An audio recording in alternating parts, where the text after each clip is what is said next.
서로 인사합시다. 인사할 때 하나님께서 당신을 사랑하십니다. 인정하겠습니다. 하나님께서 당신을 사랑하십니다. 사랑하십니다. 네, 이제 벌써 이제 봄이 이제 지나가고 있고 이제 또 조금만 지나면 이제 여름도 찾아올 그런 시기가 올 것 같습니다. 시간은 참 빨리 가죠. 여러분들 여러 가지 것들을 봤을 때 진짜 엊그제 시작한 게 우리 2025년도 같은데 벌써 25년도 4월, 이제 5월 다음 주면 5월이 되고요.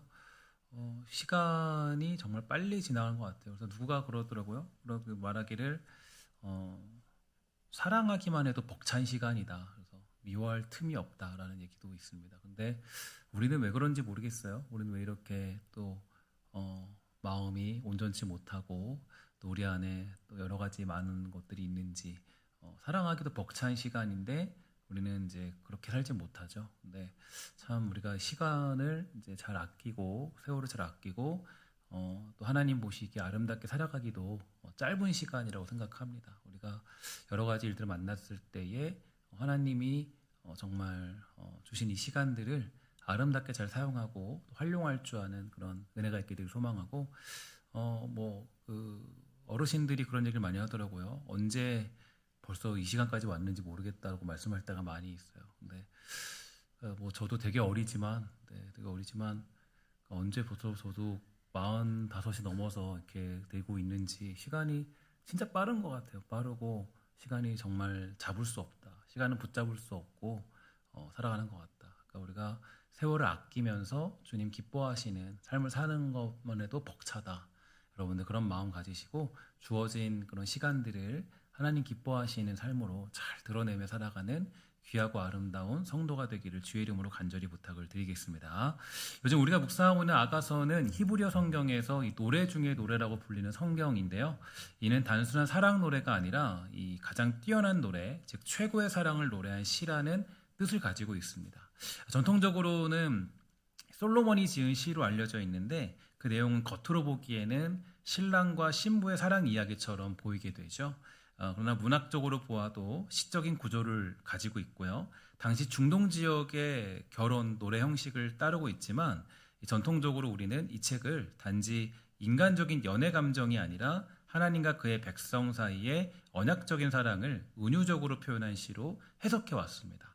그 중에서도 오늘 우리가 보고 있는 아가서 5장 2절부터 6장 3절까지는 전체 그 아가서 가운데에서도 사랑의 위기와 회복이라는 드라마가 극적으로 펼쳐지는 그러한 부분이 됩니다. 신랑과 신부 사이에 생긴 거리감, 오해, 또 그리움, 결국 재회에 이르기까지 그런 여정들은 하나님과 인간 사이의 관계가 실제로 어떠한가를 잘 보여주는 거울과도 같습니다. 본문은 이렇게 시작되고 있습니다. 내가 잘지라도 마음은 깨어있다 이렇게 되어져 있는데요. 이 짧은 고백 속에는 영적으로 잠든 상태 그러나 여전히 주님의 부르심을 감지하는 그 내면의 갈등이 담겨져 있는 것이죠. 이러한 모습을 칼빈은 이 종교의 씨앗이다라고 부르는데 우리들 안에는 죄로 말미암아 깨어지기 전에 그 모습으로 인해서 하나님의 부르심을 감지할 수 있는 부분이 있다라는 것입니다. 즉 신랑이 문을 두드리면 그것을 깨달을 수 있는 능력을 가지고 있다는 것을 의미해주고 있는데요. 또한 히브리어로 두드리다라는 단어가 있는데 이 단어는 도팩이라는 단어를 사용하게 되었습니다. 이 단어는 단순한 노크가 아니라 애절하고 또 인내하는 마음으로 문을 두드리는 행위를 뜻하고 있죠. 그러니까 하나님께서 인격적으로 다정하게 그러나 단호하게 우리의 마음을 찾아오시는 그 모습을 그려주고 있는 것입니다. 하지만 이러한 신랑의 음성을 들은 신부는 어떤 모습을 보이고 있습니까? 이제 신랑의 음성을 들으면 신부는 이제 딱 이렇게 들으면서 바로 움직여야 될 텐데, 근데 이 신부는 이제 망설이고 있는 것을 보여주고 있죠. 그러니까 우리들도 그래요. 주님은 늘 말씀하시고 부르시면서 여러 방면으로 우리에게 사랑을 베푸고 계시지만 삶의 편안함, 자기중심적인 생각, 게으름들이 주님의 부르심의 문을 열지 못하게 만드는 것입니다. 결국에 신랑은 떠나고 신부는 뒤늦은 후회 속에 거리로 나서게 되게 되는데 그 여정은 고통스럽고 상처투성이인 그런 삶을 살게 되죠. 그러나 신랑의 그 사랑을 알게 된 그녀는 사랑하는 이를 다시 찾기까지 포기하지 않고 다음과 같이 고백하고 있습니다. 나는 나의 사랑하는 자에게 속하였고 나의 사랑하는 자는 내게 속하였도다. 이렇게 고백하고 있는데요. 이 고백은 단지 연인들의 말이 아니라 하나님과 우리 사이의 언약이 다시 회복될 수 있다는 희망의 메시지가 되는 것이죠. 결국 우리가 주님과의 관계 회복이 일어나는 이유가 있는데 그것은 바로 이 하나님의 주도적인 언약 때문에 우리는 하나님과 어떤 관계가 회복될 수 있다는 것을 알 수가 있게 되고요. 그러니까 우리가 하나님께 사랑을 고백할 수 있는 것도 우리들이 어떤 이 하나님의 사랑을 깨닫기 때문에 그게 귀한 줄 알기 때문에 하는 것이 아니라 하나님과의 언약 속에서 우리는 하나님께 돌아갈 수 있다라는 것을 성경은 가르쳐주고 있습니다. 하나님의 주도적인 언약으로 인해서 우리는 오늘도 하나님 앞에 다시 돌아갈 수 있는 여러 가지 그런 방법들을 가지고 있다라는 거죠. 그래서 이것들로 인해서 다시 한번 우리는 예수님의 죽으심과 부활하심의 내용들이 어떤 것인가를 상기시켜 볼 수 있는데요. 첫 번째로 예수님은 이 기약대로 죽으신 주님이시다라는 것을 알 수가 있게 됩니다. 우리는 예수 그리스도의 죽으심과 부활을 통해서 하나님께서 얼마나 신실하게 그 언약을 이루셨는지를 분명히 보게 되는데요. 언제나 기억해야 될 것은 예수님은 기약대로 죽으셨다라고 성경은 가르쳐주고 있습니다. 예수님의 십자가의 죽음은 우연이 아니었는데 이미 제자들에게 여러 차례 자신의 죽음을 예고하셨고 그것이 고난과 버림받음 또 이 죽음을 당하는 길임을 명확하게 말씀해 주셨죠. 마가복음 8장 31절에 보니까 이렇게 되어져 있습니다. 함께 다 같이 읽도록 하겠습니다. 시작. 인자가 많은 고난을 받고 장로들과 대제사장들과 서기관들에게 버림받아 죽임을 당하고 사흘 만에 살아나야 할 것을 가르치시되. 아멘. 예수님은 자신의 죽음이 하나님의 뜻 안에 있다는 것을 알고 계셨고요. 기꺼이 그 길을 택하게 되었습니다. 특별히 이 마지막 만찬 자리에서 예수님은 떡과 잔을 나누시면서 말씀하시죠. 마태복음 26장 28절에 보니까 이것은 곧 죄사함을 얻게 하려고 많은 사람을 위하여 흘리는 나의 피고 곧 언약의 피다. 이렇게 말씀해 주시는데 예수님은 분명히 말씀하시기를 나의 피, 곧 자신의 고난과 죽으심은 하나님의 언약을 성취하는 결정적인 표징이 된다라는 것을 보여주고 있는 것이죠. 교회는 이 사건을 대속적 희생이다라고 우리는 부르고 있는데요. 우리 죄를 대신하여서 심판을 받으시고 의로운 분이 불의한 자를 대신하여 죽으심으로 하나님과 우리 사이를 화목하게 하신 것입니다.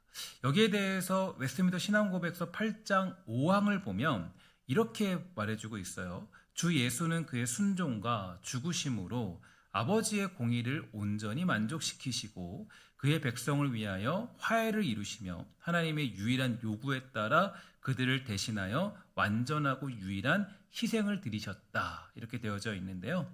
여기서 그의 순종과 죽으심이라는 표현, 이 표현은 예수님께서 율법을 모두 지키신 이 능동적인 순종과 또 십자가의 하나님의 뜻을 따라서 죽으신 수동적인 순종을 가리키고 있습니다. 우리가 의롭게 된 것은 예수님의 능동적 또 수동적인 순종에 의해서 우리가 하나님 앞에 의롭게 된 것이라고 얘기할 수가 있다라는 거죠.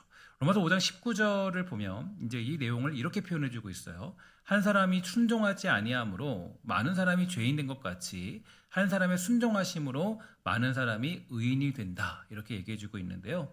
이런 예수님의 순종조차 이 모든 것이 하나님의 언약대로 이루어진 것이다라고 그렇게 얘기할 수가 있다라는 거죠. 또한 그의 백성을 위해서 화해를 이루셨다라고 이렇게 되어져 있는데 이것은 예수님의 십자가 사건이 단순히 감정적인 화해가 아니라 죄로 인해 깨어진 하나님과 인간 사이의 관계를 회복시킨 사건이라는 사실임을 의미해주고 있습니다. 고린도서 5장 18절을 보면 하나님이 그리스도로 말미암아 우리를 자기와 화목하게 하시고 이렇게 얘기해주고 있는데요. 여기서 화목이라는 단어를 원어로 보면 법적 관계적 충돌이 완전하게 해결된 상태다 이렇게 가르쳐주고 있어요. 예수님의 언약적 죽음이 하나님과 우리들 사이의 문제를 해결하는 유일한 길이었다는 것을 의미해주고 있는 것이죠. 이 존 칼빈은 또 이런 것게 해석해줬습니다. 하나님의 아들은 우리를 위하여서 자신을 내어주셨고 그의 죽음은 우리의 생명이 되었다. 이렇게 얘기해주고 있는데요.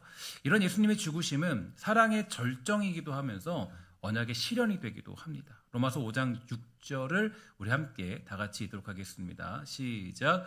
우리가 아직 연약할 때에 기약대로 그리스도께서 경건하지 않은 자를 위하여 죽으셨도다. 아멘.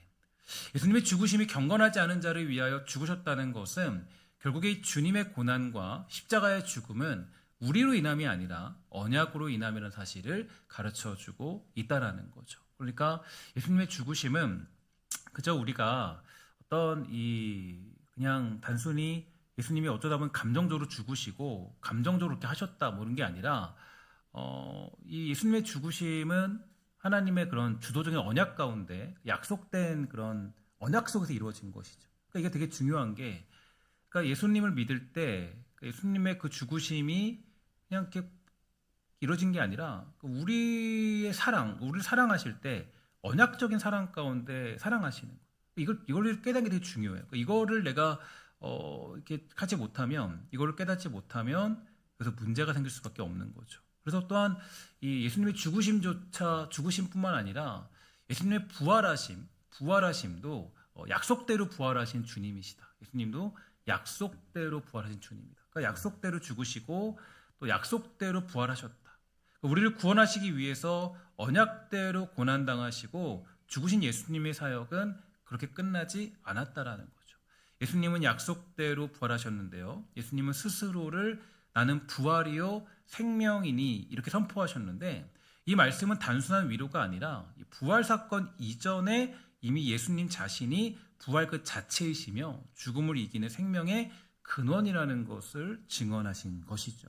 우리 함께 누가복음 24장 44절에서 48절 말씀인데 좀 길지만 함께 다 같이 읽어보도록 하겠습니다. 시작. 또 이르시되 내가 너희와 함께 있을 때에 너에게 말한 바 곧 모세의 율법과 선지자의 글과 시편의 나를 가리켜 기록된 모든 것이 이루어져야 하리라 한 말이 이것이라 하시고 이에 그들의 마음을 열어 성경을 깨닫게 하시고 또 이르시되 이같이 그리스도가 고난을 받고 제3일에 죽은 자 가운데서 살아날 것과 또 그의 이름으로 죄사함을 받게 하는 회개가 예루살렘에서 시작하여 모든 족속에게 전파될 것이 기록되었으니 너희는 이 모든 일의 증인이다. 아멘.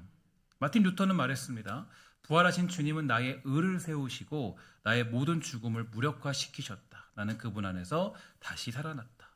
특히 오늘 만나게 되는 이 본문을 통해서 반드시 기억해야 될 것은 예수님은 기약대로 죽으시고 약속대로 부활하셨다는 사실입니다. 그러면 이 내용이 왜 이렇게 중요하게 된 걸까요?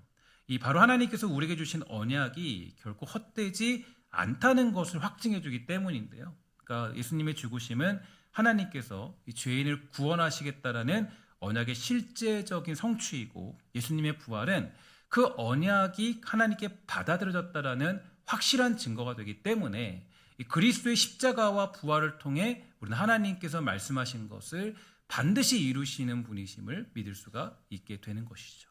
또한 기약대로 죽으시고 약속대로 부활하신 사실은 신앙의 기초를 든든히 세워주는 진리가 됩니다. 우리의 믿음은 변덕스러운 감정이나 상황이나 환경 위에 믿음을 두는 사람들이 아닌데요.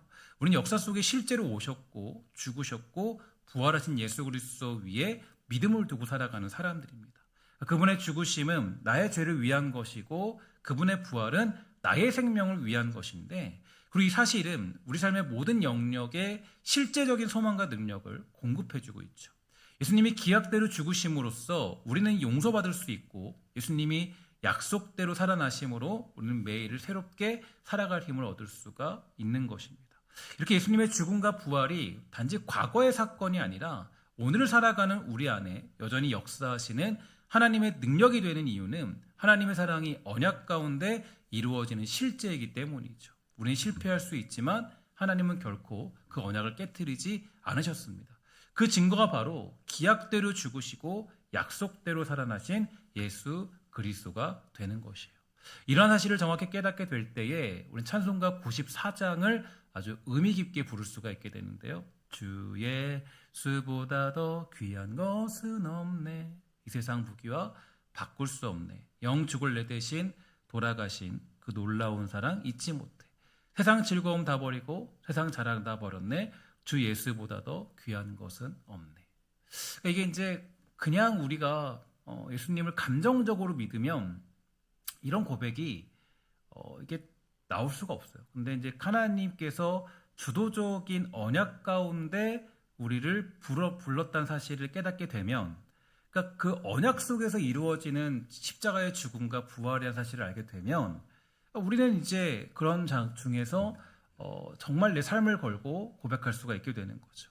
때로는 하나님을 의지한다고 가면서도 여전히 우리의 연약함과 이 죄성에 넘어지고 약속을 지키지 못할 때가 있습니다. 그러나 하나님은 다르시죠. 하나님은 언제나 신실하신 분이시고 결코 자신이 하신 언약을 깨트리지 않는 분이십니다. 창세기 15장에서 하나님은 아브라함과 언약을 맺으시면서 당시 고대 근동에 사용되던 방식대로 이 짐승을 쪼개고 그 사이를 지나가시는데, 이는 내가 이 언약을 어기면 이 짐승처럼 될 것이다라는 의미의 행위였습니다. 조금 특이한 점은 그 언약을 맺을 때 하나님은 홀로 그 길을 지나가셨다는 사실이죠. 왜냐하면 언약을 이루는 책임이 전적으로 하나님께 있기 때문이에요.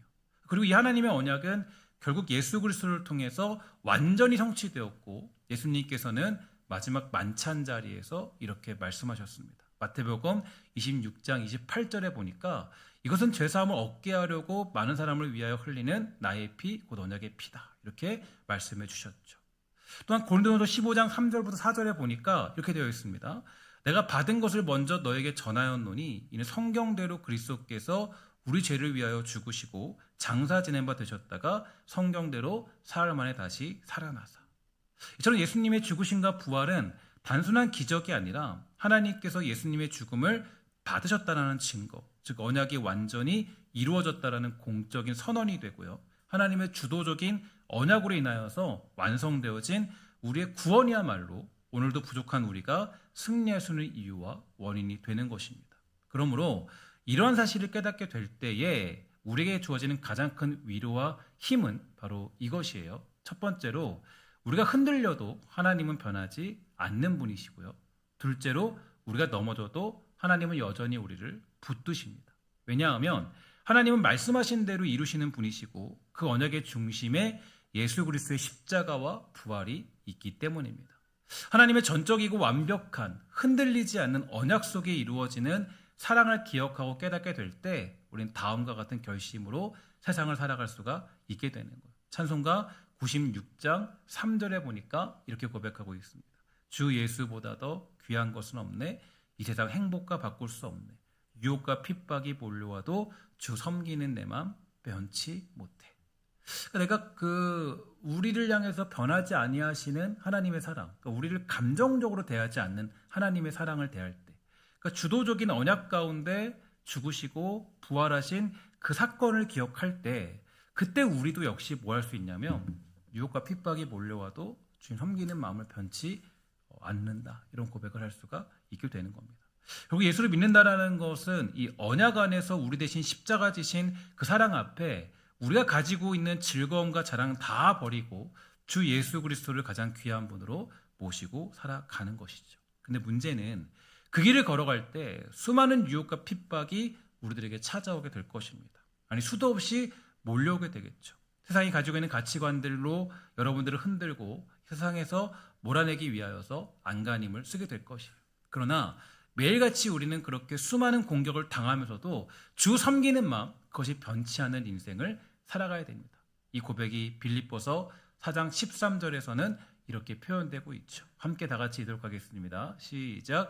내게 능력 주시는 자 안에서 내가 모든 것을 할 수 있느니라. 아멘.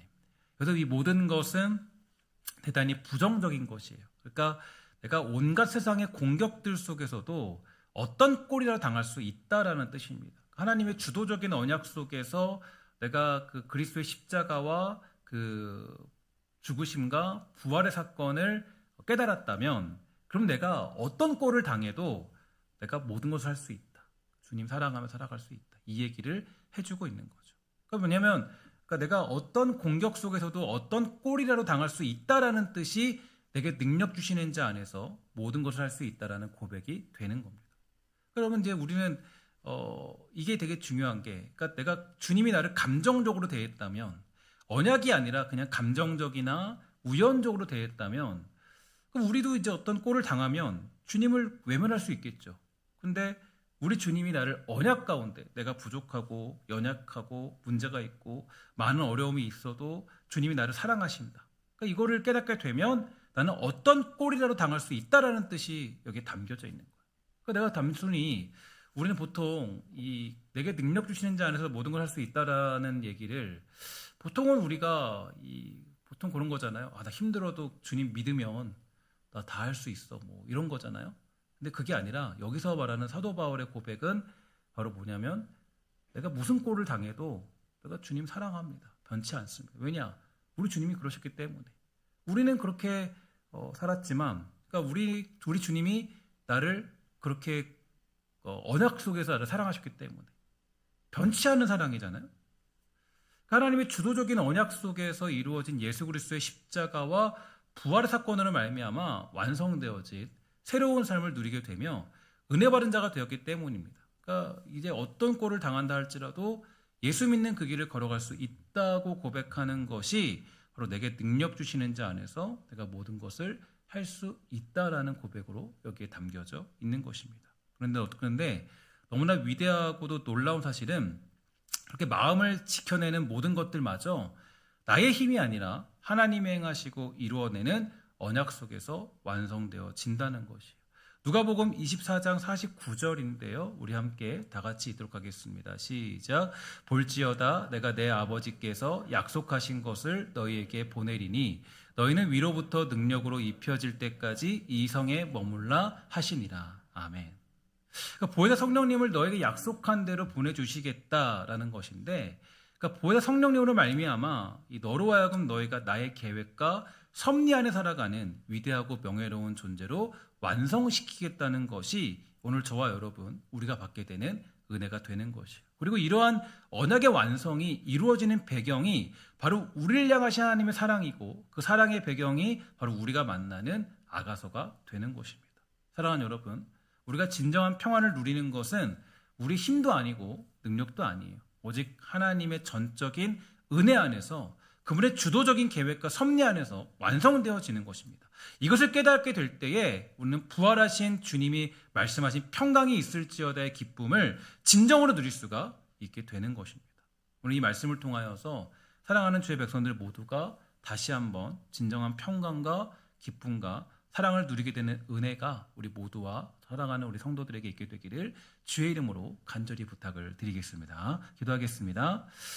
아버지 하나님 감사합니다. 우리 은혜 베풀어 주셔서 우리 주의 사랑 가운데 거하게 하시고 주의 놀라운 능력을 또 알게 하시니 주님 참으로 감사합니다. 하나님, 우리는 정말 늘 하나님 앞에 또 왔다 갔다 거리는 인생이지만 하나님은 우리를 하나님의 언약 가운데 대하시고 언약 가운데 행하시는 하나님이 되시는 줄 믿습니다.